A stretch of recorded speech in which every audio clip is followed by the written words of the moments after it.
Գյորջյան Կասկադ 60 ամիս փուլային վճարում բազմաթիվ առավելություններ։ Պայքարելու համար։ Սա նորից ասեմ, էականը երկու բաղադրիչով։ Առաջին, որ գումարի տեսքով ֆինանսական ներգործություն է իրականացվում Հայաստանում ընտրական գործընթացներին, մեկ առաջին հարթություն եւ երկրորդ հարթություն։ Սա ակնհայտ կարտ բլանշ է, ի սկզբանե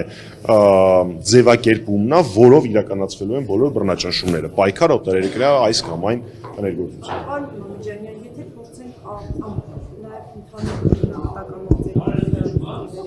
Գլխավոր նպատակը այս դեպքում Հայաստանի Եվրամիության որն է, այսինքն Ես չեմ կարող խոսել Եվրամիության նպատակների մասին։ Նիկոլ Փաշինյանը ունի մեկ նպատակ՝ վերընտրվել ցանկացած գնով, հող հանձնելու, Հայաստանի շահերից հրաժարվելու, գերիներ չբերելու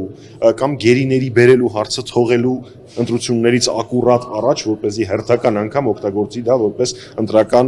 PR տրուկ, ինչպես արել էր 2021 թվականի ընտրություններից առաջ։ Հիշեցնեմ, այն ժամանակ նոյեմբերի 9-ից սկսած Ադրբեջանը պահանջում էր ականապատ տարածքների քարտեզները։ Ես չեմ մտնի այդ խոսակցության մեջ արժի տալ, դա առանձին քննարկումը։ Փաշինյանը դա չտվեց մայիսին մոտավորապես ընտրություններից ակուրատ առաջ, որպեսզի օգտագործի որպես դիվիդենդ։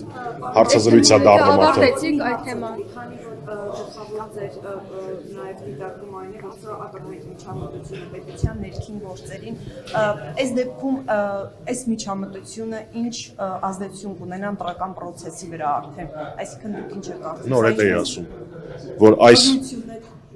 այս գործընթացը երկու հարթությամբ ազդելու ընտրության վրա։ Առաջին, որ ֆինանսական միջոցներ են ուղղակիորեն ազդում ընտրական գործընթացի վրա, սա առաջին հարթություն, եւ երկրորդ հարթություն։ Ակնհայտ է, որ եթե իրանք այդ տողով, այսպես ասած, ձևակերպմամբ գումար են տալիս Հայաստանում, հետագայում բոլոր հակաժողովրդավարական գործընթացները, բռնաճնշումները, կուսակցություններ գրանցել չգրանցելը, կուսակցություններ արգելելը, ես չգիտեմ այդ գործիքը կազմից որն է ընտրելու Փաշինյանը։ Դրանք բոլորը ձևակերպելու են այդ տողի տակ, այս եզրակացությունն է։ Խոսենք նաև Իրանի հետ կապված, հա։ Նոր ասեցի Փաշինյանի շահը բնականաբար ես չեմ կարող ԵՄ-ի անունից խոսալ։ Պարոն Մամիջանյան, խոսենք նաև Իրանից հնչող ահազանգերին, անհանգստություններին։ Ներողություն, հանգած հարցը ապատասխան չէ, հանդիպությունը պիտի պայքարի։ Եվ Հայաստանում բաց վաղուց արդեն ընդդիմություն հասկացություն չկա։ Կա Փաշինյան եւ իրեն ընդդիմություն հայ ժողովուրդը։ Հայ ժողովուրդը սրա պատասխանը պետք է տա։ Փողոցային պայքարով, եթե Աստված մի արածցե Փաշինյանին չհաջողվեց հեռացնել ընտրությունների ժամանակ քվյա խցիկում ցանկացած ձևով օրենքով սահմանված կարգով մեր ժողովուրդը պիտի պայքարի Փաշինյանի դեմ։ Չէ, իրակից ընդհանրապես։ Պարոն Մամիջանյան, Իրանից անհանգստություններ են հնչում Թրիփի ճանապարհի հետ կապված, ասում են դա Զանգեզուրի միջանցքի տրամաբանությամբ է եւ իրենք խնդիր են տեսնում, որ կարող է ՆԱՏՕ-ն այնտեղ լինել եւ անվտանգային խնդիրներ առաջանալ։ Ուր են բոլոր հրաշքները, որոնք այստեղ կանգնած ասում էին, որ Իրանը երջանիկ է Թրիփով։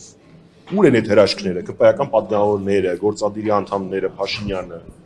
Քիչ էր մնում ասեին Իրանն է այդ Թրիփը առաջ բրդել, այնքան է Իրանին դուր եկել, չեք պատկերացնում։